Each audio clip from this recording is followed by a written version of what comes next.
الوعد الحر دين. والآن معنا مدرب حراس منتخب الجزائري، سنتوجه إليه بأول سؤال. يا كابتن، كانت تدخلات الحارسين الجزائريين في المستوى وربما أنقذت المنتخب الجزائري.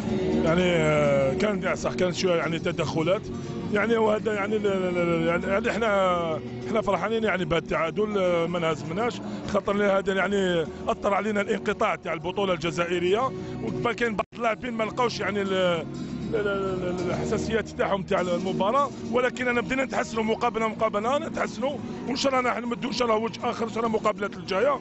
والكره الجزائريه يعني حيه حتى انقطعت البطوله، يعني لعبنا بكل جد واللاعبين عملوا كاع المجهودات، ولكن يعني المكتوب والحظ لنا يعني. نعم، اللاعب الأحمر أفضل لاعب كان قد انتقد وجود حكام من إفريقيا، ما رأي مدرب الحراس؟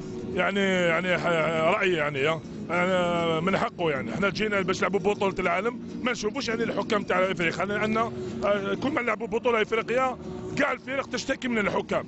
يعني احنا كنا نريد احنا ثاني نشوفوا يعني حكام اوروبيين هما من الاحسن، كانوا يعطوا يعني لا فالور تاع الفرق الحقيقيه يعني.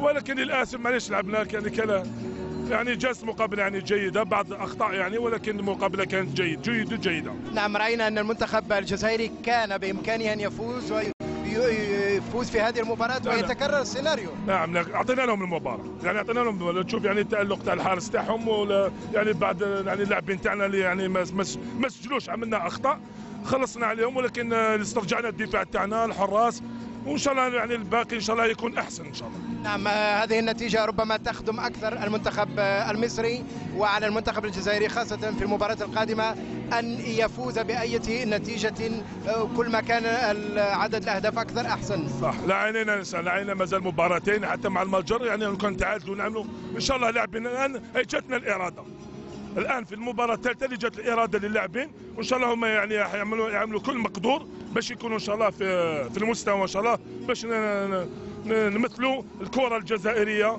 والافريقيه والعربيه ان شاء الله. شكرا كابتن، وبالتوفيق ان شاء الله.